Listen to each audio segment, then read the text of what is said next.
Good morning. දැන් වෙලාව පාන්දර 2යි. පාන්දර 2ට ආරගෙන මොකද්ද කරන්න කියලා ඔයාලා තම්මෙල් එක කියවලා දැනගන්න නැතිනේ.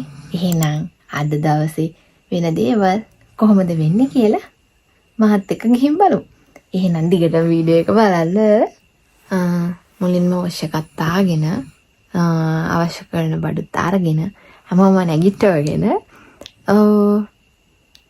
ඒ ආසම ඇඳුමත් අඳගෙන අපි වීඩියෝ එකකින් හැමෝම ජීවිතේ හැමෝටම තියෙන තමන් ආසාවෙන් ඉන්න හීනයක්, ලොකු හීනයක්. මට තියෙන ගොඩක් තිබ්බ, ඔයාලට තියෙන ගොඩක් ඇති. ඒ හීන වලට යන්න හැමෝටම ශක්තිය ලැබෙන්න ඕනේ. හීන වෙනම වැඩ කරන්න. හැබැයි කරගන්න පුළුවන් වෙයි. අපි මහසියමු. එහෙනම් බ්ලොග් එක දිගට බලන්න. අවුට්ෆිට් එක දාගත්තා. තව චූටි වෙලාවකින් අපි යන්න පටන් ගන්නවා. එතනින් නම් ඉස්සරහට අද දවස ගෙවෙන්නේ කොහොමද? මේ සිස්ටම් එකේ process එක පුළුවන් විදිහට පෙන්නන්න. එහෙනම් වීඩියෝ එක දිගටම බලන්න. අපි උදේ පාන්දර 4:00ට ගෙදරින් පිටත් වුණා. 4ට තමයි යන්න හිටියේ. හැබැයි ඉතින් වැඩි හිටියෝ කියනවනේ රාහු බලලා යන්න කියලා. ඉතින් අපි රාහු බලලා ආවා. අපිට විදේශ සේවයක් ළඟ ඉන්න කියලා තිබුණේ උදේ 10ට. ඉතින් අපි 9 ගානක් වෙනකොට වගේ විදේශ සේවයකට ගියා. ඒදී ගොඩක් අය ඇවිල්ලා හිටියා. ඇත්තටම පුදුම සෙනගක් හිටියේ. මොකද පවුලේ අය, යාළුවෝ ගොඩක් අය එනවනේ. ඉතින් මේ වගේ දවසට ගෙනත් ඇරලා යන්න. ඉතින් ගොඩක් අය හිටියා. වාහනේ පාක් කරගන්නත් ගොඩක් පස්සට යන්න උනා. ඉතින් ඔයාලා යන්න ඉන්නවනම් චුට්ටක් උදෙන් යන්න. එතකොට ඔයාලට වාහනේ පාක් කරලා ලේසියෙන් බෑග් ටිකම මෙහාට ගේන්න පුළුවන් නේ. ඊට පස්සේ අම්මයි තාත්තයි එක්ක විදේශ සේවයක් ඇතුළට එන්න කියලා විදේශ සේවකයන් කිව්වා. ඊට පස්සේ ඉතින් අපි තුන්දෙනාම විදේශ සේවයක් ඇතුළට ගියා. ගිහිලි ඉවර වෙලා බෑග් ටික පැත්තකින් තියලා අපි උඩ තියෙන ඔඩිටෝරියම් එකට ගත්තා. ඔඩිටෝරියම් එකේදී දෙමව්පියන්ට හැමෝටම හස්බන්ඩ් වයිෆ්ලා ඒගොල්ලන් හැමෝටම ගොඩක් උපදෙස් එහෙම දුන්නා. හිත හැදුවා.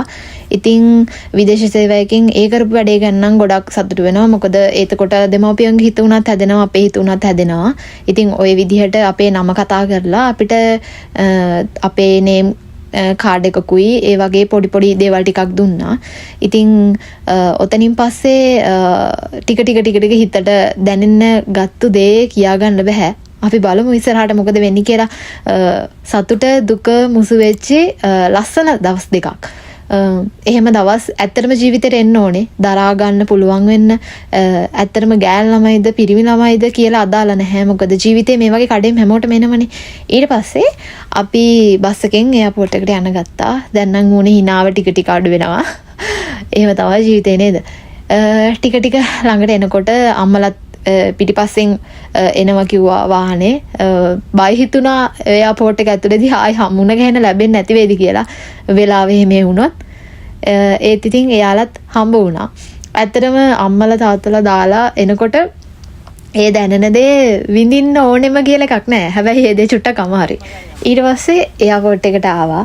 එයාපෝට් එකට ඇවිල්ලා ඉවර වෙලා එතන ඉඳන් වීඩියෝ ක්ලිප් ගන්නවා තියා මෙලෝඩියකට හිත සැටිස් කරගන්න බැරි වුණා ගියොත් හරි. මොනවා වුණාද කියන්න දන්නේ නැහැ. හැමෝමගේ මැස්සල කඳුළු. ජීවිතේ ඇත්තටම ජීවිතේ ගොඩ දාන්න මේ වගේ කඩින් වලට යන්න හිත හදාගන්න එකම ඇත්තටම ලොකු කටක් ගේමක්. මේ වීව් එක බලන්න ගොඩක් ආසාවෙන් හිටියා. ඇත්තට මේ වීව් එක බලනකොට නම් දැන් ලොකු සතුටක්. මොකද ගොඩක් මහන්සි වුණා. අවුරුදු ගාණක් දැකපු හීනයක් නේ. ඉතින් ඔය වීව් එකට යන්න පුළුවන් වුණා කොහොම හරි. ඉතින් හිමීට හදවතේ ගැස්මත් වැඩි වෙලා හිතේ සතුට අඩු වැඩි වෙමින් තිබිච්චි ලස්සන දවසක්. ඔහොම ප්ලේන් එකට නැග්ගා. ඇත්තටම ලස්සන වීඩියෝ ක්ලිප් ගන්න බෑ. මොකද කරේ තිබිච්ච බෑග් එකම කිලෝ 8ක් විතර. ඒකත් හරි අමාරුවෙන් උස්සගෙන කොහොම හරි ඉතින් මේ ආස ගමනට ගියා. වින්ඩෝ ෂීට් එකේ කතාව කියන්න එපා. මට වින්ඩෝ ෂීට් එකක් නෑ නෙමෙයි තිබුණේ. මට තිබුණේ නෝමල් ෂීට් එකක්. ඒ ෂීට් එක අපේ ලංකාවේ ඉඳන් කොරියාවට ආපු අංකල් කෙනෙක් මට වින්ඩෝ ෂීට් එක දීලා අංකල් මං හිටපු පිටිපස් ෂීට් එකට ගියා. ඇත්තටම තෑන්ක් යූ. ආසාවෙන් හිටපු නිසා ඒක මාර ඇත්තටම සහනයක් වුණා ඒ වෙලාවේ. ඊට පස්සේ මේ විදිහට කොරියාවට ආවා. ඒ වීව් එක ඇත්තටම කියන්න බැරි තරම් සතුටක් මන්දා අනේ මන්දා ඇත්තටම ඒක ජීවිතේ ඇත්තටම බලාගෙන හිටපු දවසක්නේ. ඉතින් ඒ නිසා ඇත්තටම සතුටුයි.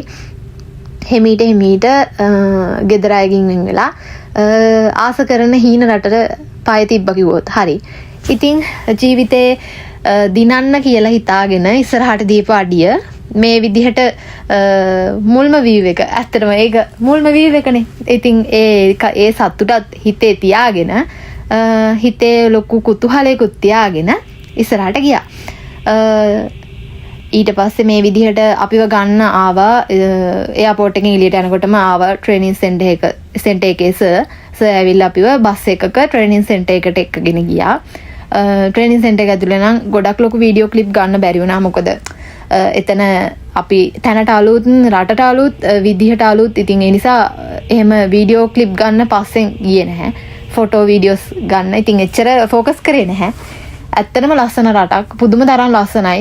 මන් දන්නේ නැහැ මගේ ඇත්තටම ඇසහකට ගන්න පෙර තරම් ලස්සනයි.